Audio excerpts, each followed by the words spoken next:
Okay guys, another delivery from Lazada.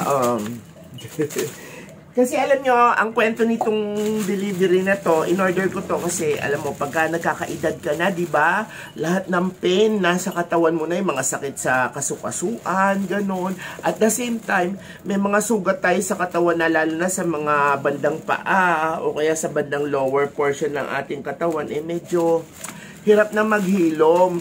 So, ayoko naman kasi lagi mag-inom ng gamot. Ganon din si ate. Sabi ko, share na lang kami dito. Although, medyo pricey ito. Kuha muna tayo sa lamin. Medyo pricey ito kasi, ewan ko branded siya. Marami naman nabibili nito na hindi branded. Pwede nyo namang itry. Kaya lang ito sa akin kasi, binili ko medyo branded to kasi si ate kasi gusto niya medyo sigurista daw Kaya sabi ko, di sige, sigurista tayo. Ito, bilhin natin. So, branded siya. Hindi ko lang alam kung branded nga kasi kung makikita nyo, box lang siya na white.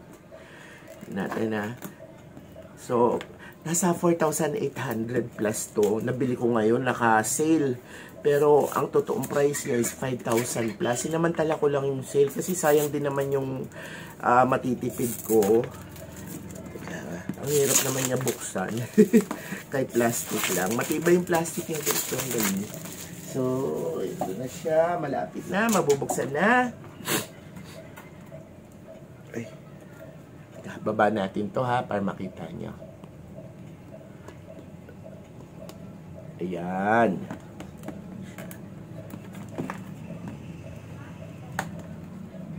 Tibay Ayan. So, ito na yan siya guys. Uy, ang ganda naman ng ano niya. Container niya, astig. Tabi muna natin itong box. Sayang itong box, ang ganda. So, ito, opening it for the first time, ha? Naku, baka laki ng tiyan ng lola, tsaka. Naku, mukhang magaang. Parang wala naman itong timbang. Ayun siya, guys. Tabi muna natin itong pinaka-menu. Ang ganda ng box niya, in fairness, tignan nyo, hindi lang siya basta-basta box. Oo, meron pa siyang, tignan nyo. Astig, diba? Talagang premium, Teka nga. So, included dito, meron siyang instruction manual. Yan. Naku po, sandali Pasensya na mga po kasi may dumaan na nagpapatugtog, baka makopyright tayo. Ang lakas-lakas pa naman ang pandinig ng YouTube pagdating sa ganyan. So, eto siya, may mga talagang English siya guys. At saka tingnan nyo naman, social na social yung dating ng manual. Tapos meron siyang certification. Ewan ko para saan yan.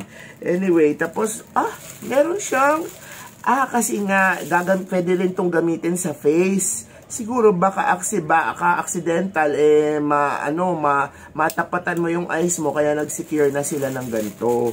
Shades. Pero hindi ko naman ito sa face gagamitin. Mostly sa katawan. Tapos, this one. Meron, teka, buntingin ko. Kasi si ate, pagka mga gamit niya, gusto niya yung mga plastic, tinatabi. Ayaw niya ng ibang plastic ang gamitin. Kung ano yung original, gusto niya, may dikit ito Yan, buntingin natin. Ano ba ito? Ang lit-lit naman ito. Ay! Adaptor! Charging adaptor. Bongga. Ang lit-lit naman. Ilang ampere lang to? Sko, ang baba pa. 0.4 amp lang. Diba? Tapos, this one is, Type-C. Type-C na yung pinaka-USB niya. So, pwede pala ito i-charge ng Type-C. And then, meron siyang parang cleaning pad. Hindi natin ito tanggalin, Kasi parang tela lang naman siya na panlinis. Bakit kailang panlinis? Para siguro sa salamin, para doon sa shades. Yan. Tapos, tingnan natin yung pinaka-main product. Yan. Alam nyo, kasi dati, bago pa nauso tong mga item na to, gumagawa na ako ng mga LED lights. Kaya kung mapapansin nyo, meron akong video na gawa ko lang yung LED lights ko sa halaman ko. Way back. Kung tagal na nun.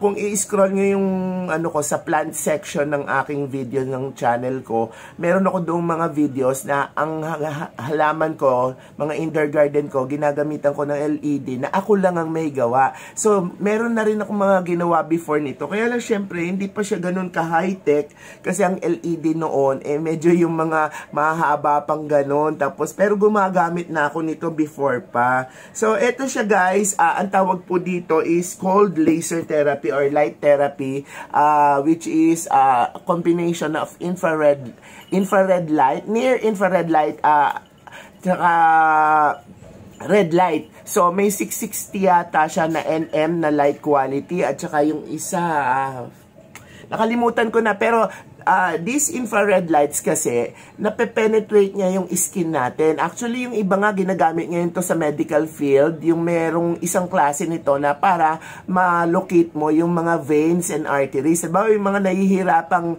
mag-locate ng mga veins and arteries, ginagamit na rin ito. Ngayon, this one, maraming benefit ito, guys. Teka, angat ko lang to, ha. Marami itong benefit. Actually, sa halaman, na-discover ng NASA na red lights, yung 660 yata yan, or 580 or something, nakakapagpatubo ng halaman. That's why, kung titignan niyo yung aking mga, ayan, hindi ko kasi masyadong makita kasi very maliwanag siya. Gumagamit siya ng red light. Ayan o, yung aking hydroponic garden doon, may red light yan. Kahit saan ka dito pumunta sa hydroponic system ko, marami akong red light dito. Ewan ko kung nakikita nyo. Ayun o, may mga red lights yan. Hanggang doon. Basta, lahat yan may red lights kasi hindi pa uso noon ng LED lights sa hydroponic, sa indoor gardening, gumagamit na ako dyan. Kasi as according sa research ko about sa NASA. Kaya lang hindi pa ganun ka-high-tech noon. So, napag-alaman ko rin talaga na since nagpe-penetrate siya sa ating balat, mas mataas yung level ng penetration niya, nagpro-promote siya ng good circulation sa ating skin. So alam niyo naman, 'di ba, pag nasusugat tayo, pag may tapos nagpe-penetrate siya hanggang sa muscles natin, siguro depende na lang kung medyo mataba or what something, pero siguro pwede pa rin naman basta ilapit mo lang. Alam nyo naman na kapag there's a good circulation, nagpo-promote kasi siya ng circulation pag nag-penetrate na siya sa skin eh. Ibig sabihin, mas adequate ang healing. Mas madali kang gumaling. Kasi yung daloy ng dugo, mas maayos. Ang red light at saka near infrared light nagpro-promote ng magandang daloy ng dugo sa ating mga ugat. Kaya yun ang theory kung bakit siya nakakapagpagaling, na especially sa mga sugat at saka doon sa mga imperfection ng skin. Sadali lang. Ayun na nga. Tapos, nakakapag-provide din siya ng circulation sa muscles. Tapos, nawawala yung tension. Kasi alam niyo naman, pag may party tayo ng katawan na namamaga, ang ibig sabihin na barado yung mga ugat-ugat niya. Especially kapag lagi tayo nag-exercise, di ba? Tapos, pare-parehas yung movement na ginagawa. For example, yung mga nagbubuhat ng mga barbell, etc. Nagkakaroon ng stiffness. Minsan nadadamage yung maliliit na blood vessels nila, hindi nila alam. Tapos mararamdaman nila na nanakit ang katawan nila, yung muscles nila, hindi nila alam, nadadamage na pala yung mga ligaments nila, at saka yung mga maliliit, yung tawag nito, auxiliary na blood vessels nila sa muscles nila, yun ang cause kung bakit nananakit ang katawan nila. Eto, nagpe-penetrate ito doon. It is facilitating yung circulation ng collateral vessels para mag-promote ng healing sa muscle na na-damage during your exercise. So marami siyang nagagawa. Tapos since ang primary purpose is healing dahil sa through circulation, yung wound din, 'di ba, pag nasugat tayo, para gumaling ang sugat natin, kailangan niya ng dugo. Diba? Kaya ngayon nagkakaroon tayo ng peklat. Those are yung mga scars. Scars hindi. Yung langib na tinatawag natin, yan yung mga namuunang dugo na umatake na doon sa mga mikrobyo o kaya nag-try na siyang magsara. Yun ang pinopromote nito kasi nga yung healing pattern, nagagawa yan through circulation. So, susubukan namin to ni Tata, tapos magre-report back ulit ako sa inyo. As of now, unboxing lang muna. Maganda naman siya, guys. Teka, hindi ko makuha. Damot. So, maganda naman siya. Kung makapansin nyo, premium siya. Ang tatak nga pala ito, KTS pero bakit ganun? Walang tatak sa ano. So, ayan siya, light therapy. Yan. So kung kayo may mga problema sa skin nyo, may mga hindi gumagaling kayong sugat sa balat, like yung mga psoriasis, at saka nga pala maganda din to para sa mga pangangate. ng balatan, ba yung kagat ng lamok or something, instead na kamutin mo, pwede mo rin gamitin ito para support natin yung mga blood vessels natin, mag-introduce ng mga fighting yung mga fighting blood natin, like yung mga globulins at saka yung mga WBC or white blood cells, kasi nai-increase nga niya yung circulation. So pagka yan, kinagat ka, ila-light therapy mo lang siya. But anyway, tested and proven po ang light therapy at marami na nag-a-attest, kaya hindi na siya myth sa ngayon. Try natin siyang i-on ngayon. Na-explain ko naman sa inyo in a way, kahit konti lang. But i-try natin ngayon siyang i-on. Ayan siya, itsura niya. Ano kaya yun? Yan. Nakadalawa lang siya, power lang dito, tsaka time. Tapos doon may battery. Level ng battery. Tignan natin yung time. Ano ba itong time nito? 0, 1. Okay. 25 hanggang 30 minutes. 20, tama ba? Kasi pabalik na din. Hanggang 30 minutes yung maximum niya. Try muna natin siya ng mga 5 minutes, di ba? I-demo ko lang muna sa inyo, and then gagawin na nito ni Tata, gagamitin na nito ni Tata ng ilang araw, pati ako gagamitin ko rin, kasi as of now may arthritis ang lola, then i-report ko sa inyo kung ano ba magiging resulta. Ngayon ang tanong, paano siya iilaw? Ayun, pagka-press mo ng time, di ba? Press mo na lang ulit itong power. Ayan, meron na siya. Ayan. Yan. Ganyan siya kalakas, guys. Ayan. Tapos yan, tatagalan mo yan. Hindi mo wag mo na lang idikit, 'di ba? Itansya mo na lang siya. Hindi siya masyadong dikit. Tatagalan mo ngayon yan. I-expose mo. Actually, wala pa yung infrared. Paano kaya infrared? Okay. Ayun na pala yun. So, isang setting lang siya. Tapos yan. Kita nyo? Ang tindi, lakas, Teka, off muna natin.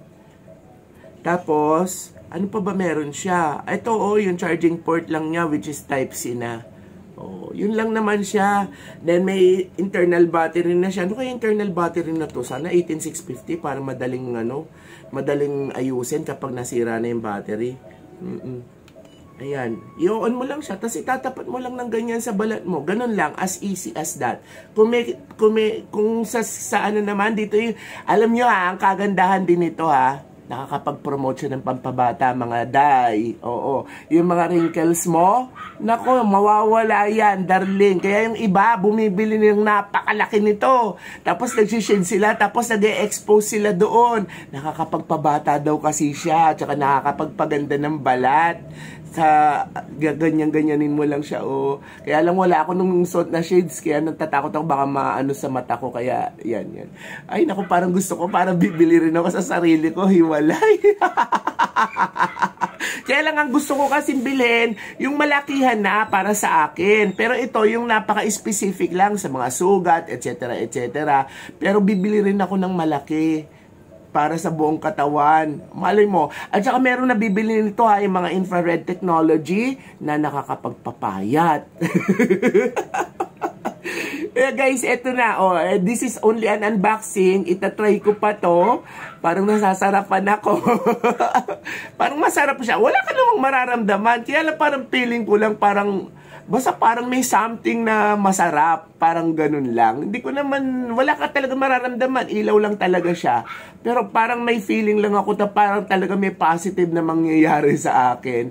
Itatry natin, tapos magre-report ulit ako sa inyo, guys. Now, if you like this kind of video na nagre-review ang lola ng mga gantong high-tech na gadget, is please do like, share, and subscribe to your lola's channel. At sa iba pong platform, paki-follow na rin po ako doon. Sa Facebook, sa TikTok, Instagram, etc. It's always your Lola with an H. Nasa hulihan lang Bing. L-O-L-A-H. Bong Lim. Here's saying na sana effective. Tapos pag effective to, ay nako, magre-report ba kagad ako sa'yo. Give it siguro a month. Tapos magbabalik ako sa inyo para mag-report. Okay, salamat po.